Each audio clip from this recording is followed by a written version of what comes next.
بسم الله الرحمن الرحيم الحمد لله رب العالمين وصلى الله وسلم على سيدنا محمد وعلى آله وصحبه ومن استنى بسنته إلى يوم الدين وبعد. Alhamdulillah, we are continuing our discussion from last night. After covering a number of narrations on the virtues of the Quran, particularly those connected with reciting and memorizing, last night we began talking about the different narrations concerning the Ahlul Quran or the people of the Quran. And the other term that is used for Ahlul Quran is Hamalatul Quran or the bearers of the Quran. And we had mentioned that the most famous work that addresses the etiquette of such people is the classic work by Imam al-Nawawi rahmatullahi alayhi titled At-Tibyan fi Adabi Hamalat al-Quran. And we continue that discussion about the bearers of the Quran, looking at 9 different narrations, relatively short except for 2 of them. The first narration tells us that the bearer of the Quran, which is the one who memorizes it, is gratified with aql, with intellect. And this comes from a hadith recorded by Ibn Adi in his Kitab al-Du'afa. And when you hear that name, Ibn Adi, and you hear that work, al-Du'afa, this is a collection of weak narrations. But as we mentioned a while back, these weak narrations that are not severely weak are still used in fada'ilul a'mal, in virtuous actions. So this is coming from Anas ibn Malik with a weak chain, in which it's reported that he said, the one who gathers the Quran, for that person Allah shall gratify his intellect until he dies. And what that means is Allah shall preserve that person's intellect until they die. Now, as we said, this hadith or this athar from Anas is weak. Nevertheless, the meaning is true because it is commonly observed.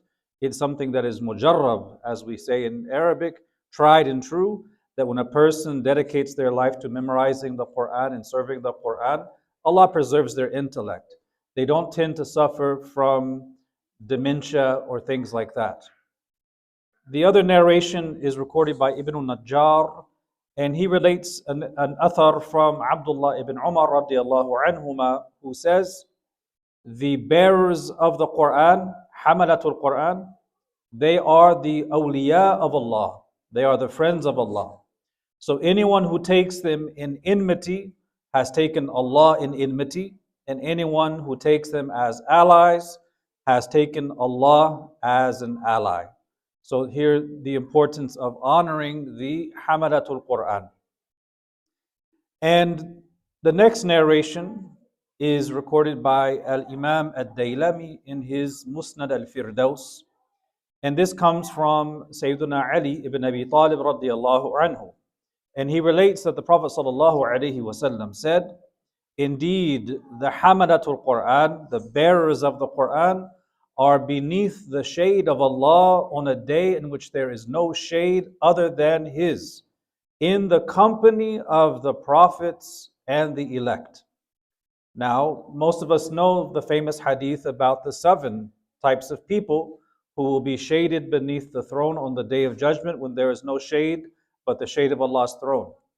But it's not limited to those 7 categories of people mentioned in the famous hadith. In fact, there are a number of other narrations which describe different types of people besides those 7 who also enjoy this special favor of being shaded beneath the throne on the day of judgment. In fact, some of the ulama have compiled the rasail, small works, collecting those narrations showing who else beyond those 7 also enjoy that blessing.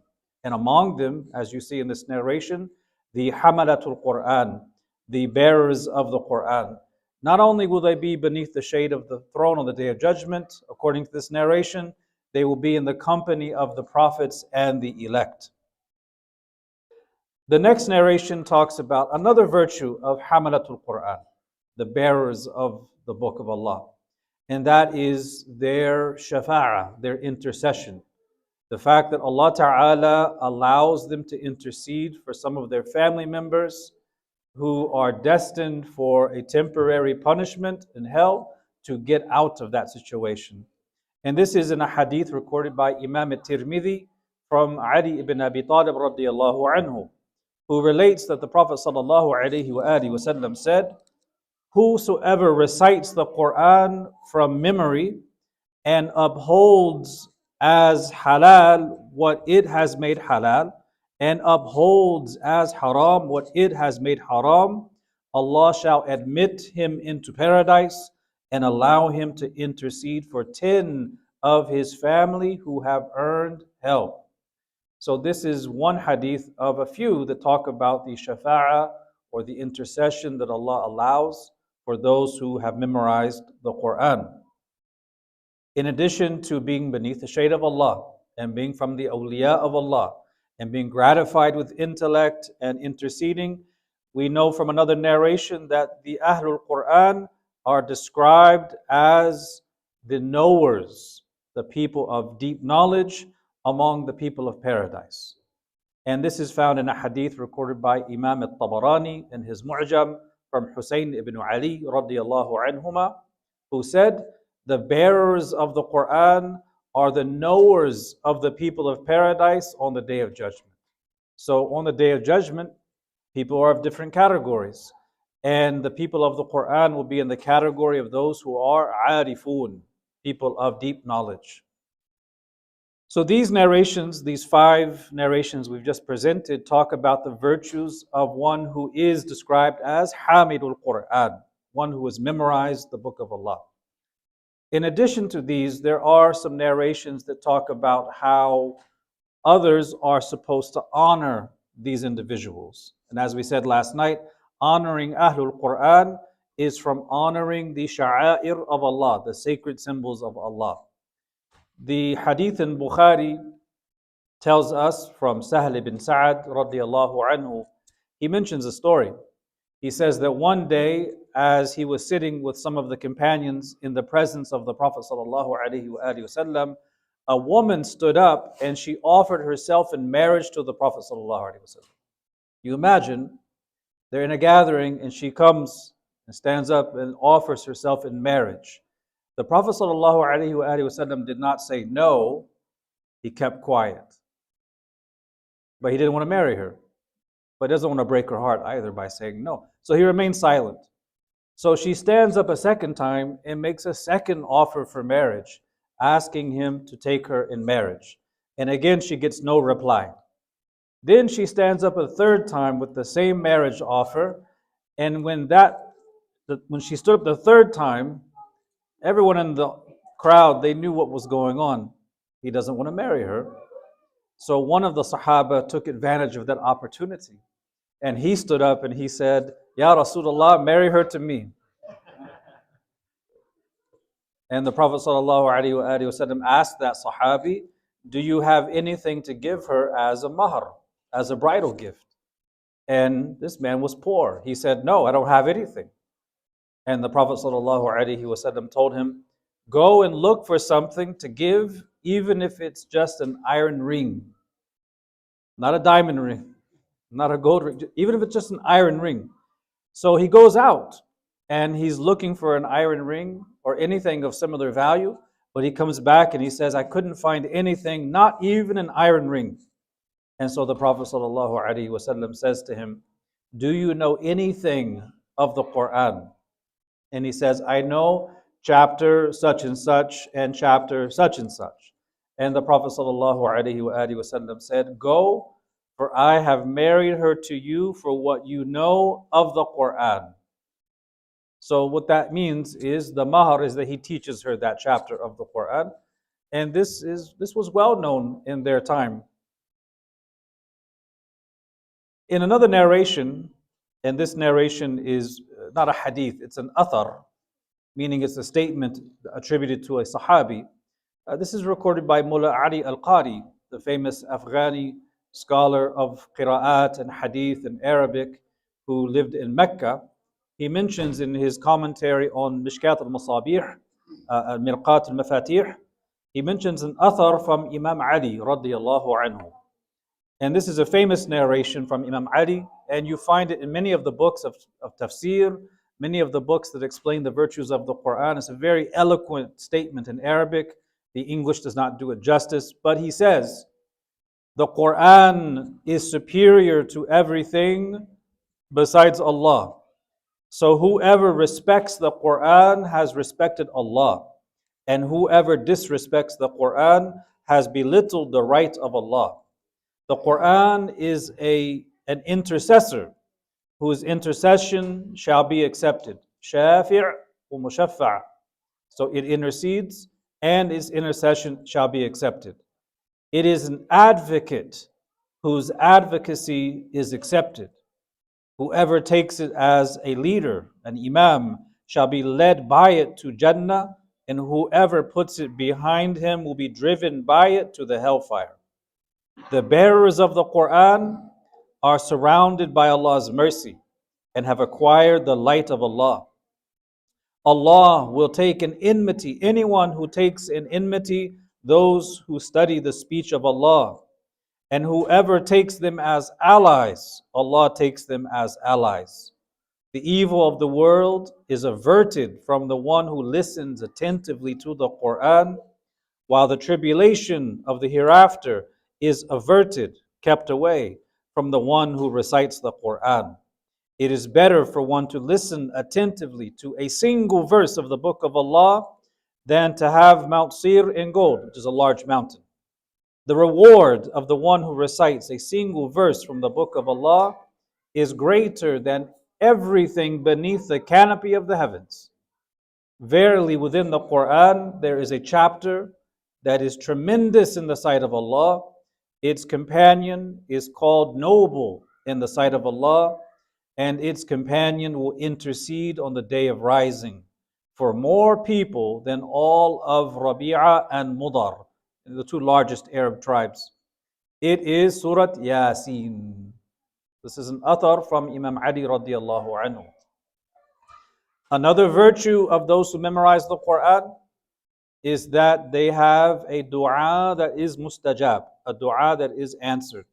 And this comes from a hadith recorded by Imam Muslim from Abu Umama radiallahu anhu, who relates that the Prophet sallallahu alaihi wasallam said, the bearer of the Quran has an answered supplication, a dua that is mustajab. And now we end with our discussion on the Hamalatul Quran. Everything that we've seen from last night and so far concerns the virtues of those who bear the Quran, as well as what is owed to the bearers of the Quran. But being a bearer of the Quran, one who has memorized the book of Allah, it is simultaneously a taklif and a tashrif, meaning it is an honor, but it is also a very heavy, weighty responsibility. It's not just an honor. With that honor comes a heavy responsibility. And that is usually the case for many other things that are considered an honor for a believer. It's an honor, but it also entails a responsibility.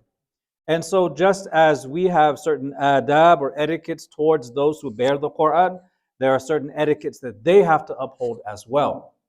And we have a narration recorded by Imam al-Hakim in his Mustadrak from Ibn Umar radiallahu anhuma, who relates that the Prophet sallallahu alaihi wasallam said, whosoever memorizes the Quran has gathered nubuwah between his ribs, except that revelation does not come to them. Why is this said? It's because they've memorized the book of Allah. And so it's as if they've gathered nubuwah between their ribs, meaning they've memorized it in their heart. He says, except that revelation does not come to them. He says, it does not behoove the bearer of the Quran, meaning it's not fitting, لا ينبغي. It does not behoove the bearer of the Quran to become angry along with those who become angry, or to behave ignorantly with those who behave ignorantly, whilst the speech of Allah is contained in his breast. So there's a higher standard for those who bear the Quran. It is taklif and tashrif combined, an honor and a responsibility. There are certain expectations upon the Hamalatul Quran. And speaking about these responsibilities and this heavy duty on them, Al-Imam al-Nawawi rahmatullahi alayhi talks about this in his Tibyan on the etiquette of these people. And he says, he cites a narration from Abdullah ibn Mas'ud radiyallahu anhu. Abdullah ibn Mas'ud, he said, the Hamidul Quran, the bearer of the Quran, should be known by his night when the people are sleeping, by his day when the people are awake, by his sorrow when the people are laughing, by his silence when the people are engrossed in conversation, and by his fear when the people are pompous. So this means that the Hamidul Quran, who has memorized the Quran and internalized its meanings, they should demonstrate a higher standard of behavior than those who are not from the Hamalatul Quran. They should not be as quick to anger as those who do not have the Quran.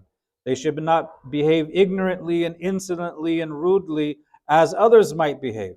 And they should stand out in being people of Qiyamul Layl while others may sleep.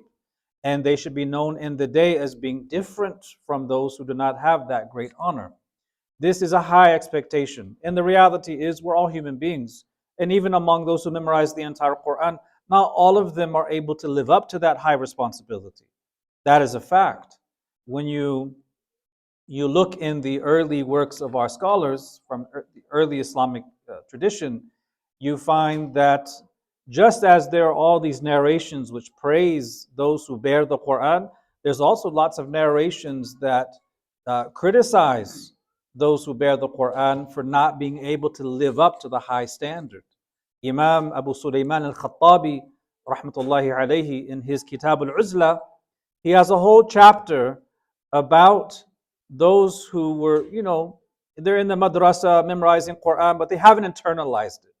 He has a whole chapter about those types of people who did not live up to the high standard that should be maintained by those who memorize the Quran. A whole chapter. And he brings some really wild stories, from the Salaf. I'll give you one example. One of the Salaf, I don't remember his name, he was talking about how he would try to avoid the company of the Qurra of his day, meaning the madrasa students, because he found that there's a lot of envy, there was a lot of jealousy, and that's quite common, unfortunately. He said when he would move to an area, he would ask the people, find me a plot that's not so close to those guys, because if I'm living around them, there'll be some jealousy between us, and these guys have a reputation. These guys, they will they'll get jealous of me, and they'll call for some young boy who's singing and playing an instrument, and then they'll call the neighborhood, and they'll put the guy outside of my house, and they'll call the neighborhood and say, hey, come look at what this guy's doing. They'll hire him to do that, to basically frame him, all because of jealousy. That should not overshadow these virtues, but it's also a warning. With every encouragement, there's also a discouragement. With everything that gives you glad tidings of reward and benefit, there's also warnings of neglect. It is a high standard. It is taklif and tashrif. It's an honor, but it's also a heavy responsibility. هذا وصلى الله وسلم على سيدنا محمد وعلى آله وصحبه وسلم.